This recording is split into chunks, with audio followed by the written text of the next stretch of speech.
schools, from apartment buildings. Hamas fighters are popping underground every Hamas tunnel. I don't know if you've been on Gaza, Piers. No, you know why I haven't been in Gaza? Doran, hang on. This is where it gets interesting, guys. I really wanted you guys to pay attention here, because I was quite surprised. I was quite shocked, actually. Yeah, here we go. So, Hamas are the terrorists in Gaza. You're starving the babies, you monster. I am a Reva, and I was taught how to pray Salah. That means every single time I pray, the person who told me gets the reward. 5 times a day, from Fajr to Isha. If you want to support someone like me in learning Salah, then sponsor 10 people for just £100 this Ramadan. remember the Prophet, peace be upon him, said, Charity does not decrease wealth. Click the button and donate now. Assalamu alaikum wa rahmatullahi wa barakatuh, brothers and sisters and dear friends. Hope you guys are well, inshallah. So, Piers Morgan, has he changed? Has he repented?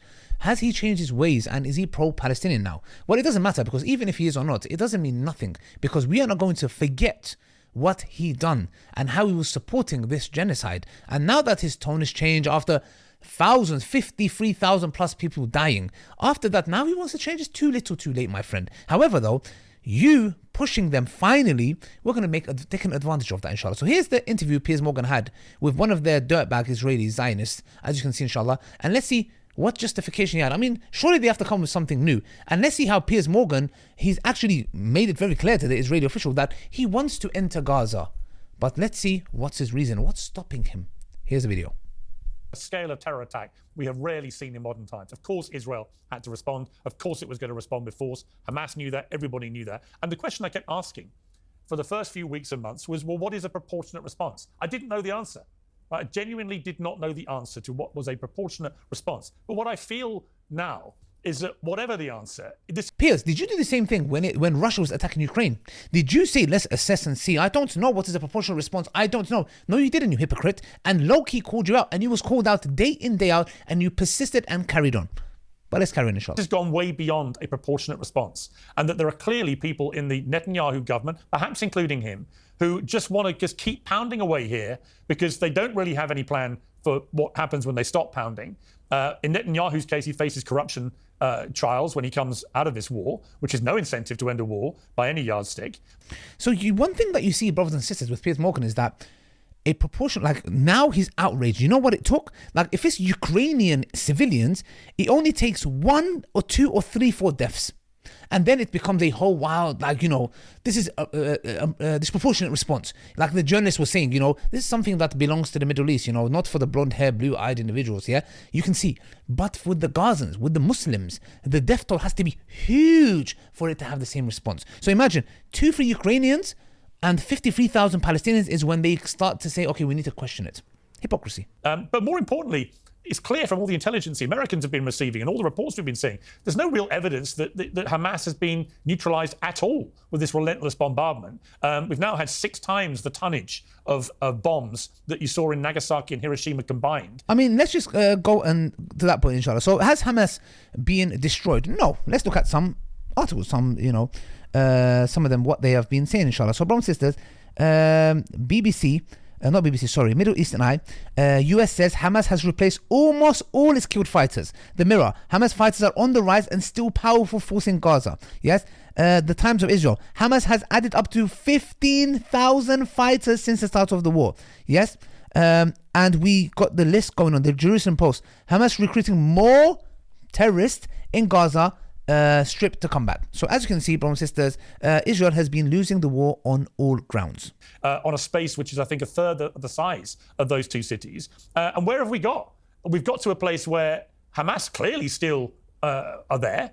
They're clearly still holding these hostages and Israel can't get them to release them, which suggests to me that Hamas's power base is still pretty much intact, or that process would have happened by now. And I don't see any end game or plan here, other than increasingly it seems that there are people on that government who just want to get rid of all the Palestinians, who want to just take over Gaza, and that will be it. And that is actually the very genocide that so many on the pro-Israeli side keep recoiling at hearing that word, because they say it's not genocide. Well, if you get rid of a whole people based on their ethnicity from an expansive land that is theirs, where they've been living, what else do you call it? So I got angry, and then everyone got angry at me, because everyone gets angry about everything you ever say about this. Finally, Fine. I mean, he did not say this is a genocide. He said, what else do you call it? And can you imagine? He did not say it is a genocide. He said, what else can you call it? You can't make this stuff up, man. You can't, it's like a phobia. But when it comes to Russia and Ukraine, instantly, hypocrisy. It is a proportional response to 1,200 people being slaughtered, raped, babies being burnt, 250 people which have been taken captive as hostages. What utter nonsense and rubbish. We know very clearly with the Hannibal Directive that this came out by the IDF soldiers themselves. Yes, they've come out and they've said they themselves, the 1,200 that were killed. Yes, okay, taken out to the Hamas fighters or whatever. It was done by their fighters. There's people on the ground who loved ones died, whatever. They said clearly it was indiscriminate firing from the Israelis, and they have this Hannibal Directive in the protocol. So this thing of the raping and the babies, etc., they are still repeating the same. This is how shameless they are. They are still doing this. We condemn any kind of attack done towards any innocents.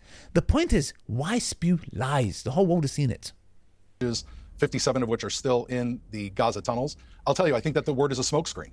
Hamas went after civilians, and you're asking me what's a proportional response? Israel's response has been never to go after a civilian, only to go after Hamas terrorists. Now, I've been in Gaza. I've been in Gaza 4 different times. They killed tens of thousands of civilians. And when you're in Gaza, they killed tens of thousands of civilians. On the ground in Gaza, what you see, just 1 second, what you see when you're on Gaza is you're being fired on from parks, from schools, from apartment buildings. Hamas fighters are popping out of ground every Hamas tunnel. I don't know if you've been on Gaza, Piers. No, you know why I haven't been in Gaza? Doran, hang on. This is where it gets interesting, guys. I really wanted you guys to pay attention here, because I was quite surprised. I was quite shocked, actually. Yeah, here we go. So this is where, I mean, this Piers Morgan, the pro-genocidal maniac himself, and Piers, you're not going to get away with thinking by just talking about this and now making some valid points. You are not pro-Palestinian ever. In history, you're going to go down as a person who was pro-genocide. You ask a question. You can go into Gaza. Pierce, you ask a over question. 1 million people that have entered Gaza to visit Gaza. But here's the key point, Doran. International journalists have not been allowed into Gaza to independently verify any of this. That's been another massive problem I've had with this. If Israel has nothing to hide, they should let Pierce, all the... have you ever been in Gaza? Hang on, let me finish. Pierce, hang on. Let me finish my question. Let me finish my question. Have you ever... You had 20 years to go to Gaza. Let me finish my question, please. What happened on October 7th that all of a sudden you want to walk into a war zone? I'm going to finish my question, whether you let me or not, okay? And my question is this. If Israel has nothing to hide, why are they not letting international journalists go in? Simple question, very valid. If they have nothing to hide, Israel has killed more journalists than any war. Yes? Why are they afraid? And Piers, he's a dirtbag, I'm not giving him any credit. He asked a valid question. Yes? Why are you refusing to let journalists in? Why? Let's see what this Israeli Zionist dirtbag has to say. Tell me. Why don't they let them all in? So that what you're telling us can actually be independently verified.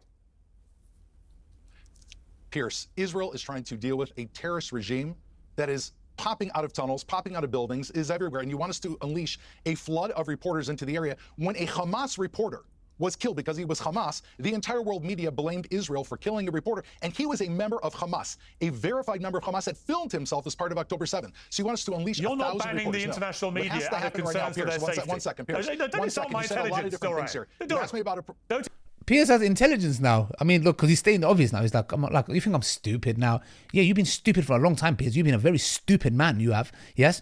Now he's saying, he's basically offended. Piers is saying, are you telling me, you're trying to tell me that you're not letting us journalists in there? Piers is saying he wants to go there. You're not letting us in because you care about our well-being. You can see through, right? Why can't you see through the genocide? You fool? You're asking me questions while I'm speaking. Don't insult my intelligence. Israel is not banning international media out of concern for our safety. I don't feel like I have an opportunity to actually answer. You're not banning us out of concern for our safety. You're banning us because you don't want the international media to witness what you're doing on the ground for reasons that I don't know. Whoa, hold on a second. Look at it. He made a valid point and then he shot himself in the foot. You're not letting us in there because you don't want us to see what you're doing, which means there's a genocide going on. They're hiding it.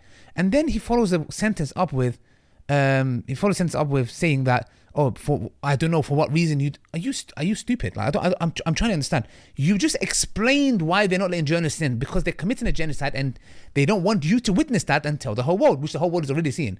But then Piers goes on to say, and I don't know why you're not letting us in. You just said it with your own mouth. Like, are you that biased that subconsciously your tongue is just speaking for you? It's just exposing you. You can't make this stuff up. But the best way to remove any suspicion about what you're doing is to let the international media in. They will make their own risk assessment. It will be down to their security teams, as it is in any war zone. But the idea that somehow Gaza should be the only war zone in the world where you don't let international journalists go and operate and do their job, and you can do that, Israel, because you basically control all the access to Gaza, I'm afraid is for the birds. You should just let the media in. Then everything you're saying can be verified as true or untrue. And the fact that Israel won't allow it is sticking in my gullet. And when it's pretended to be out of some quaint concern for my personal safety, I'm afraid it's laughable. Yeah, and Piers, it's killed we have more taken journalists than reporters all other into conflicts Gaza combined. hundreds and on Earth. hundreds and hundreds of times. I myself have taken reporters into Gaza in armored vehicles, let them walk around. Palestinians on Gaza take pictures with their phones every single day. All you have to do is look at Telegram, look at X, look at every single social media channel. If you think that the suffering of Gazans is not displayed, you're wrong. What is not being presented, and this lies at the very source of your question, is why is there so much suffering in Gaza? We have brought 1.8 million tons of food into Gaza. That is a ton of food. 2,000 pounds of food per person in Gaza. Why are there people in Gaza that are hungry right now? Is because all that food that goes into Gaza is taken by UNRWA, all the international agencies that fill their coffers with that food, by Hamas, who steals that food from the Gazan people. And now that Israel actually has a plan to go into Gaza, take over the Gaza Strip, enable very clear distribution points, you should be cheering, Pierce. Everyone in this I don't cheer an 11-week blockade of food to an impoverished people. Should destroy Hamas and should be able to bring the food to the people who need it. But instead, what you are doing, and what Cenk is doing, is you are perpetuating the rule of Hamas. Did you not see Odeh Raby? Do you know who that is, Cenk? Cenk, who's Odeh Raby? Do you know Odeh Raby? Did you speak about Odeh Raby, Cenk? I didn't see him on your social media. Odeh Raby here's what I'm speaking about. How the fact that you're I don't know what this guy's talking about, but here, Cenk called him out for what it is. And here, he absolutely humiliates him, that he is actually starving people for God knows 11 plus months. They are collectively punishing everyone in Gaza. And the whole world can see, and they are doing nothing. They are doing nothing about it. Hamas are the terrorists in Gaza. You're starving the babies, are the ones that are torturing the Gaza people. You're the terrorist. And 10,000 people came to his funeral when his body was dragged through the streets of Gaza. His parents received his body with a noose around his neck and his underwear. And all of those people, 5 were killed, and dozens and dozens of them have gone missing. You know who's the worst terrorist in the world? Decide to keep Hamas in power. And the reason is you've never been on the ground. You support David Duke. You're an anti-Semite at your core. You care nothing else about the Muslim world. You don't care about women's rights. Everyone else. If you're going to talk over everyone else, I'm going to talk over you. You starved more people than anyone else in the world. And doesn't respect women. And never stop talking. Don't talk over each other because no one can hear it. Israeli propaganda, and I'm sick of it. All right. Get him to shut up for a second and let other people talk. All they do is Israeli propaganda. It is a fact that they are starving the children of Gaza right now. It is a fact that they have killed over 53,000 people. And he says, 1,200 is terrible. It is terrible what Hamas did on October 7th. But to say that 1,200 people killed you don't think it's terrible, children killed is Since terrible. the very day you've been against up. the government providing the bombs to Israel needs to fight its wars. You sit and scream. You never ever blame Hamas. Where's Hamas, Cenk? If it was up to you, you'd be leaving the Gazan people under the regime of Hamas. You are the enemy. You are the enemy of the Gazan people. You are the enemy of America. You are the enemy of America, okay? You got us to fight Iraq. You call yourself a young Turk. You've taken $300 billion. You starved children to death. You are the worst terrorist of my lifetime. Brothers and sisters, in a nutshell, the biggest monsters, and like Cenk said, the biggest terrorists are these guys. And alhamdulillah, the whole world, the entire world has woken up to their reality, and the game is up for Zionism and Israel. It's up. This is the beginning of the end of Israel. The whole world has seen what they're about. They've showed that nowhere in history have we ever seen in HD, bro, in 4K, a genocide happening. Nowhere. Yes? And this is the first time in history. And it is so crazy that people, these individuals who themselves, their forefathers, went through such things under the regime of Hitler. And their forefathers went through this. And for them to do the same thing to the Palestinians who opened their arms to them when they were going through this, and have no remorse. And of course we can't put every Jewish person under this. Of course not. This would be absolutely unfair. There's so many Jewish people protesting in Israel. There are so many of them protesting on the streets here. I know myself of so many who hate the Israeli government and what Israel is doing. So the point is that you cannot make this up, and this is going to go down in history. And are we going to learn a lesson from it? We don't know. But may Allah subhanahu wa ta'ala bring relief to the brothers and sisters in Gaza.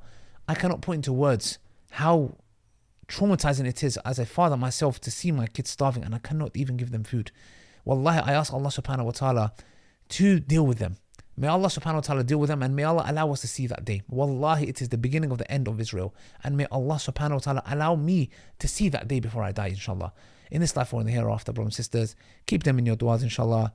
Till next time, assalamu alaikum wa rahmatullahi wa barakatuh. And Piers Morgan, don't think the valid points that you made here in this video rids you of that responsibility. You're going to go down in history as a pro-genocidal maniac reporter yourself. Yes, even if you went to Gaza and saw what those people are going, you would still probably blame them. Assalamu alaikum wa rahmatullahi wa barakatuh.